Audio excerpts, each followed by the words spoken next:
សួស្តីមកពីប្រាសាទសម្បូរព្រីគុកឈើនារីលក់ពូជមនបាទថ្ងៃនេះថ្ងៃទី18ខែមេសាឆ្នាំ2026ហើយបាទចូលឆ្នាំរួច2ថ្ងៃហើយបាទអញ្ចឹងបាទជាបងប្អូនប្រហែលជាសុខសប្បាយទាំងអស់គ្នាបាទសម្រាប់ថ្ងៃចូលឆ្នាំខ្មែរបាទឆ្នាំ2026បាទនេះគឺផ្លែមនបាទបងប្អូនចាប់អារម្មណ៍ឬក៏តាក់ទងទៅនឹងពូជតាក់ទងទៅនឹងផ្លែអាចខមមិនស៊ូបានបាទនេះផ្លែបាទហើយទីតាំងស្ថិតនៅភូមិសំរិទ្ធឃុំសម្បូរស្រុកប្រាសាទសម្បូរខេត្តកំពង់ធំបាទនិយាយទៅផ្លែមនយើងហូបឆ្ងាញ់ហើយមានប្រយោជន៍ចំពោះសុខភាពទៀតបាទហើយយើងដាំលម្អបានបាទយើងអាចយកដាំតាមផើងបាទឬក៏ដាំតាមមុខផ្ទះដាក់មុខផ្ទះអីបានបាទនេះផ្លែបាទបច្ចៈបាទ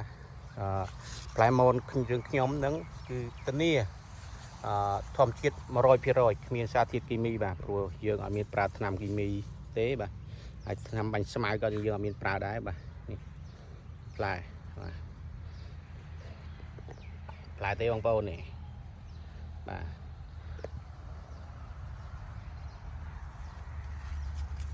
នេះផ្លែ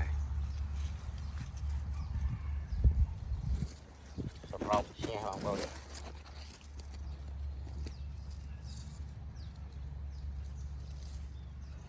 បាទទីតាំងស្ថិតនៅភូមិសំរិទ្ធឃុំសម្បូរស្រុកប្រាសាទសម្បូរខេត្តកំពង់ធំបាទបងប្អូន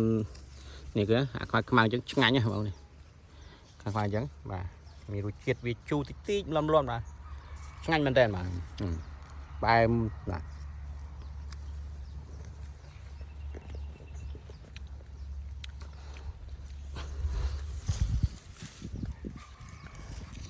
បងប្អូនចាប់អារម្មណ៍ទេអាចតាក់ទងបានបាទតាក់ទងពូជយើងខ្ញុំក៏មានដែរអាចកំងឬក៏បើទិញតិចតួចមានស្រាប់តែម្ដងបាទបើថាយកច្រើនក៏កំងបាទឬក៏ប្រឹក្សាតាក់ទងទៅនឹងការដាំដុះបាទសួរនាំបានបាទសួរនាំបានបាទនេះគឺផ្លែទុនមែកអញ្ចឹងបងប្អូនផ្លែដាំនៅពេលទុនអញ្ចឹងបាទគឺទុនស្រោមនៅវាផ្លែច្រើនបាទដើមមកផ្លែអត់ទុនអត់ផ្លែអត់បាក់ដើមទេពូដើមវាទុនទេទុនអញ្ចឹងបាទនេះទុននេះឃើញទេបងប្អូនទុនអញ្ចឹងបាទបងប្អូន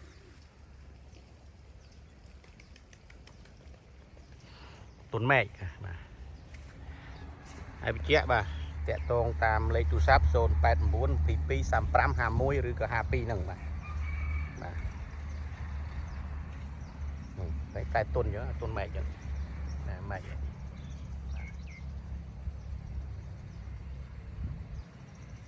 តាមវាទុនអញ្ចឹង